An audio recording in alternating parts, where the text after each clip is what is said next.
ગઈકાલે રાત્રે બગસરા તાલુકાના ઘંટિયાણ ગામમાં ખેતરે મજૂરી કરતા માણસો રાત્રે સૂતા હતા ત્યારે સિંહણ અને એના બચ્ચાઓએ આવી અને એક નાના એવા 10-12 વર્ષના છોકરાનો શિકાર કર્યો. અને ગામજનોએ જેણે આ ઘટનાને જોઈ છે અથવા જેની પાસે આની માહિતી છે એમનું એવું કહેવું છે કે સિંહણે પોતાના બાળકોને એટલે કે સિંહણના બચ્ચાઓને છોકરાનો શિકાર કરતા શીખવતા હોય એવી રીતે પંજા મારેલા છે.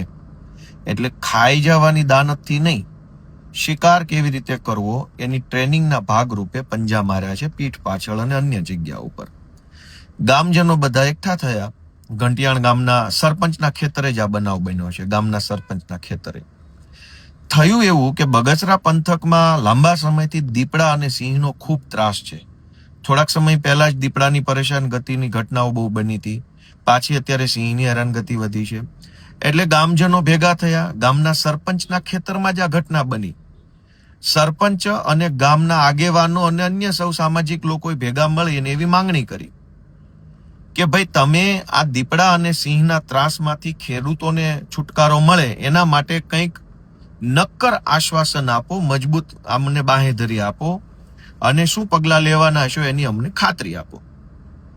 તો વન વિભાગે ખાતરી આપવાના બદલે ખેડૂતો સાથે દાદાગીરી કરવાના ઉદ્દેશ્યથી જે છોકરાને સિંહે મારી નાખ્યો છે એ છોકરાને બિનવારસી બતાવી દીધો. આખા બગસરાને ખબર છે કે આ છોકરો ઘંટિયાણ ગામના સરપંચના ખેતરે કામ કરે છે. એના માતા પિતા પણ ઘંટિયાણ ગામના સરપંચના ખેતરમાં કામ કરે છે. એ બધા ત્યાં હાજર છે સ્થળ ઉપર. એ મરનાર છોકરાના પરિવારના સભ્યો હાજર છે, ગામના સરપંચ હાજર છે, ખેતરના માલિક તરીકે સરપંચ પોતે છે. છતાંય પોલીસે વન વિભાગે બિનવારસી લાશ બતાવી અને એનો જબરજસ્તીથી દાદાગીરીથી નિકાલ કરવાની કોશિશ કરે છે. ગુજરાતના ખેડૂતો ક્યાં ક્યાં લડશે?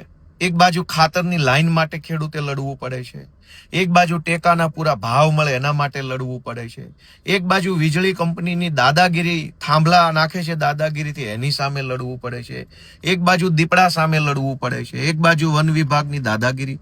ખેડૂત શું કરશે હવે? અને ખેડૂત ઉપર આટલો જુલમ કેમ? સરકારમાં બેઠેલા માણસોને શરમ આવવી જોઈએ. અને અમરેલી વન વિભાગના અધિકારીઓને વિનંતી છે કે ખોટી દાદાગીરી ન કરવી.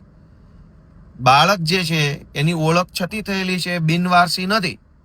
ઘંટિયાણ ગામના સરપંચના ખેતરમાં એમનું મૃત્યુ થયું છે સિંહને શિકાર કરવાના કારણે, અને એનો પરિવાર હાજર છે. એટલે વન વિભાગને વિનંતી છે કે મહેરબાની કરીને યોગ્ય કાર્યવાહી કરે. અને સૌ આજુબાજુના ગ્રામજનોને વિનંતી છે કે બધાએ સાથ આપવો જોઈએ, બધાએ એકજૂટ થવું જોઈએ, જાગૃત બનવું જોઈએ.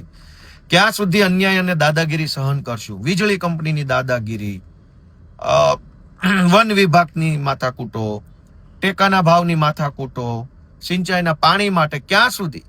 તો બધાને મારી નમ્ર વિનંતી છે કે બધા જાગૃત બને. અને ઘંટિયાણ ગામે જે સિંહ દ્વારા શિકાર કરવાનો ટ્રેનિંગ આપવાની જે ઘટના બની છે પોતાના બાળકોને, એ તો કુદરતી રીતે એ શીખવાડે છે. એમાં સિંહને આપણે કંઈ કહી શકતા નથી.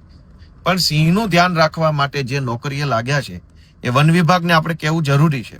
તો સૌ ગ્રામજનો જાગૃત બની અને ઘંટિયાણ ગામના સરપંચ અને ગામના આગેવાનોને સપોર્ટ કરે એવી મારી લાગણી છે.